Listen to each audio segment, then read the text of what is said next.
In our lesson today, we want to discuss apparatus that are used in measuring volume. And the first apparatus that we have here that measures accurate volume is known as volumetric flask. You can look at the apparatus. It has a long neck, and here on top, I hope you can be able to see there is a mark. There is a mark here.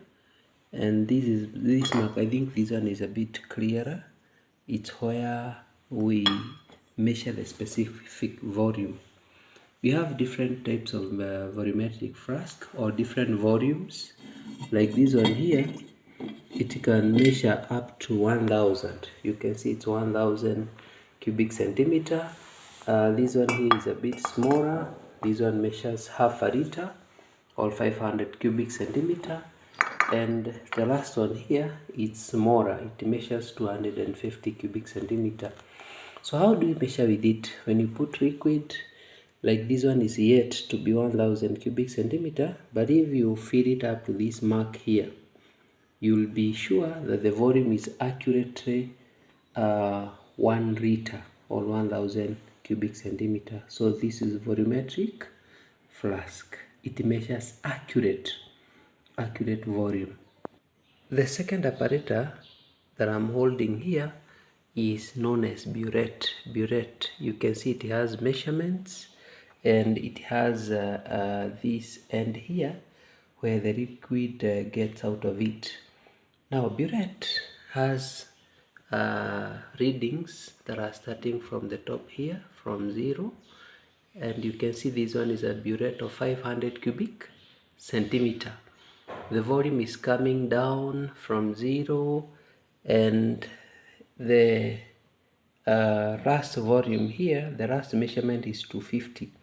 So therefore this is the capacity for this burette, and it measures the liquid that is coming out.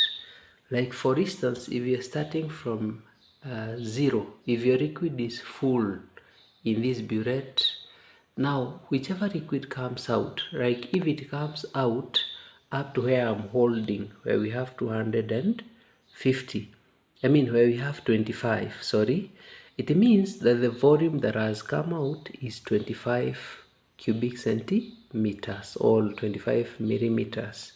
So therefore this apparatus is known as burette. The third apparatus that measures volume accurately is this apparatus here known as pipette. Now pipette, it has an end. It has this teeth end here, and it measures specific volume similar to the first apparatus that you are calling volumetric flask. Now for this pipette, it has also a mark here, and the principle that works with this is sucking, and there is an apparatus that we attach here at the end. It's known as pipette filler.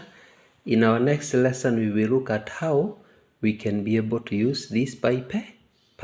So this apparatus is known as pipette, and it's a common apparatus in the laboratory that measures accurate. It means it's exact.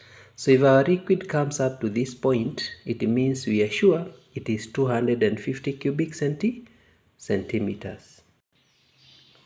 Now the next apparatus that is used to measure volume, specific volume, is this apparatus that I'm having here. You can see we have a smaller size. We can have a bigger size. This one can hold 10 ml. This other one here, it measures up to 450. We have this other one here, 250. This other one here is 500, 2000. We even have for measuring 1000 and even more than that. This apparatus is known as beaker. not beaker, sorry, it's known as measuring cylinder. Measuring cylinder. And measuring cylinder is used to measure specific volume depending on the quantity or the volume that is to be measured. Suppose you want to measure a smaller volume, less than 10 ml or up to 10 ml, you can use this 10 ml measuring cylinder. Now we have even a plastic. It can either be made of glass and plastic. Now this plastic beaker can measure also up to 25 ml. Is it 25? 50 ml. 50 ml. And now you can see this one is specified to temperature. You can use up to 50 degrees Celsius. Now that it is plastic, it has its own limitation. This other one here can measure up to 250 ml. So therefore, measuring cylinders, they are used depending on the volume that we are measuring. So therefore, that is measuring cylinder, and the apparatus can either be made up of glass or plastic. Now, what are advantages of apparatus being made of glass? Number one, you can see this apparatus here is transparent. So if we put liquid inside it, we can be able to see the reaction and even the color of that liquid inside the apparatus. The other advantage is that unlike this plastic apparatus, which cannot be resistant to high temperatures, if you use glass apparatus, be it those for measuring volume or any other, it can be able to withstand even high temperatures. The other advantage, as we can see, glass is easy to clean. We can easily clean it. It can be easily cleaned without most of the chemicals getting stuck to it. The other advantage of why most apparatus are made up of glass is that most chemicals do not react with this glass here, do not react with it.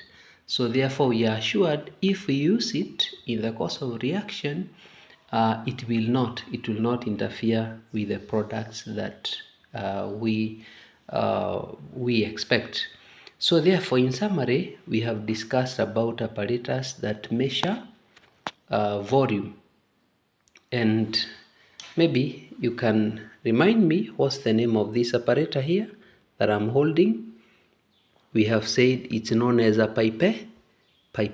This is a pipette, and it measures accurate volume. The other apparatus we have discussed today is this one. And in this lesson, you can tell me what do we call this apparatus here? Yes, that has measurement that are starting from top coming down. This is known as a burette. Now, the other apparatus we have looked at today is this measuring cylinder, and we can see there are quite a number of them, and all these apparatus, they can either be made up of glass or plastic. Now, maybe finally, we want to discuss apparatus that measure approximate. It means it's not accurate.